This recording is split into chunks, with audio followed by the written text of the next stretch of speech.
Halo, Assalamualaikum warahmatullahi wabarakatuh. Nama saya Nafila Lutfi Afifah dari kelas B2 Prodi BKI.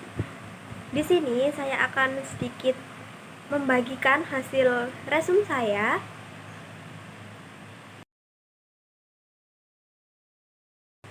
terkait hadis berdakwah.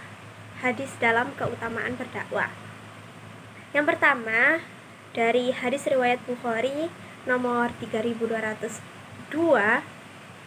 yang artinya telah bercerita kepada kami Abu Asim Al-Dalhaq bin Makhlad telah mengabarkan kepada kami Al-Auza'i telah bercerita kepada kami Hasan bin Altiyah dari Abi Kabsyah dari Abdullah bin Amru bahwa Nabi Shallallahu Alaihi Wasallam bersabda, sampaikanlah dariku sekalipun satu ayat dan ceritakanlah apa yang kalian dengar dari Bani Israel dan itu tidak apa.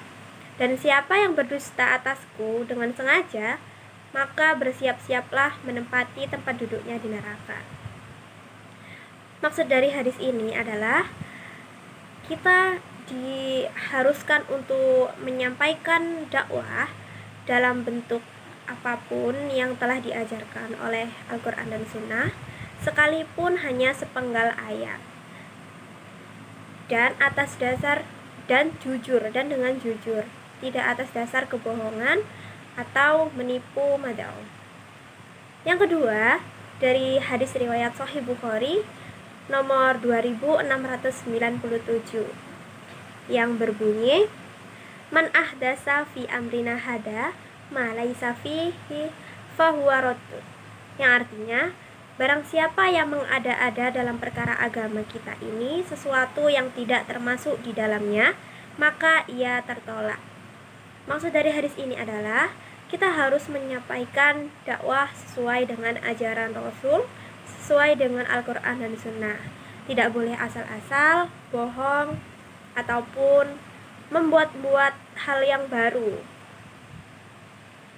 Yang ketiga, itu dari hadis riwayat Muslim nomor 49 dari yang artinya dari Abu Sa'id Al-Khudri radhiyallahu anhu, ia berkata, aku mendengar Rasulullah Shallallahu Alaihi Wasallam bersabda, barang siapa dari kalian melihat kemungkaran, ubahlah dengan tangannya. Jika tidak bisa, ubahlah dengan lisannya. Jika tidak bisa, ingkarilah dengan hatinya. Dan itu merupakan selemah-lemahnya iman. Maksud dari hadis di atas yaitu kita dapat menyampaikan dakwah melalui 3 hal, yaitu melalui yadun tangan, lalu lisan, serta ingkarilah dengan hati kita. Pertama, mencegah dengan tangan, yang dimaksudkan adalah dengan kekuasaan atau jabatan yang kita miliki. Jika kita memiliki wewenang atau jabatan, maka kita akan lebih mudah untuk didengarkan orang, dan orang-orang akan lebih mudah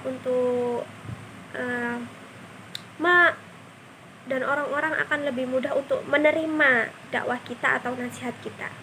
Yang kedua, dengan cara lisan, yaitu berbicara dengan kebenaran yang dilontarkan kepada mereka yang melakukan kemungkaran, dan orang ini harus mempunyai mental yang cukup kuat dalam melakukan tindakan pencegahan kemungkaran.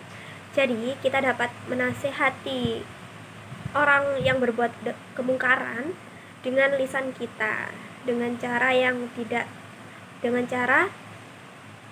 memilih kata-kata yang tidak membuat orang lain tersinggung. Kemudian yang ketiga dengan hati. Yang ketiga ini adalah jalan terakhir untuk kita menasihati orang lain, karena itu adalah karena hati kita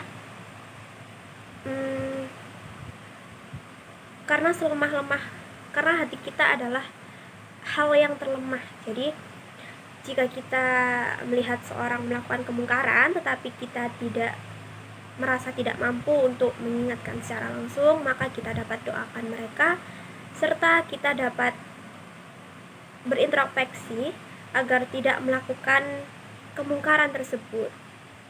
Yang keempat, dari hadis riwayat Tirmizi, yang artinya Demi zat yang menguasai diriku, haruslah kamu menegakkan kepada kebaikan dan haruslah kamu mencegah perbuatan yang mungkar, atau Allah akan menurunkan siksa kepadamu. Kemudian kamu berdoa kepadanya, di mana Allah tidak akan mengabulkan permohonanmu. Maksud dari hadis tersebut adalah hadis tersebut tidak menjelaskan hukum dakwah secara jelas, tetapi hadis tersebut merupakan perintah untuk kita mengerjakan dakwah. Hal ini membuktikan bahwa hukum dakwah sangat berkaitan dengan kondisi dan keadaan seseorang. Hadis ini telah didahului dengan sumpah Nabi Shallallahu Alaihi Wasallam. Bagi umat Islam yang merupakan pilihan bagi mereka akan mendapat siksa dari Allah karena mereka telah dianggap olehnya telah mengabaikan tugas agama yang sangat penting dan wajib ini, serta merupakan salah satu ibadah dalam agama Islam. Sehingga kita sebagai umat Islam akan memperoleh siksa dari Allah jika kita tidak melakukan berdakwah atau menasihati orang lain sekalipun sepenggal ayat.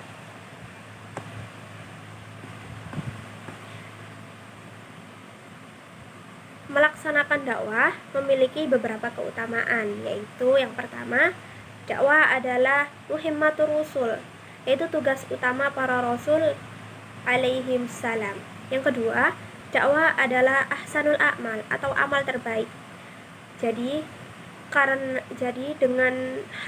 dengan metode apapun, meskipun hanya sepenggal ayat, kita diharuskan berdakwah karena itulah amal yang terbaik. Yang ketiga, pendakwah memperoleh pahala yang besar. Kita sebagai dai, sebagai seorang yang mengingatkan orang lain untuk melakukan kebenaran dan menghindari kemungkaran, kita akan memperoleh pahala yang besar dari Allah Subhanahu wa taala. Yang keempat, dakwah dapat menjadi penyelamat dari azab Allah Subhanahu wa taala atau an-najatu minal azab. Dakwah yang dilakukan oleh dai atau kita akan membawa manfaat bagi diri kita sendiri sebelum manfaat itu sampai ke orang lain yang menjadi pendengar. Salah satunya adalah kita terlepas dari tanggung jawab di hadapan Allah Subhanahu wa taala sehingga kita terhindar dari azab Allah. Karena seperti yang sudah dikatakan sebelumnya, dakwah adalah kegiatan yang harus dilakukan bagi setiap umat Islam, meskipun hanya sepenggal ayat saja. Yang terakhir, kelima, dakwah adalah jalan menuju khairu ummah, yaitu khairu ummah adalah sebaik-baik umat yang pernah ada. Terima kasih, sekian dari saya. Wassalamualaikum warahmatullahi wabarakatuh.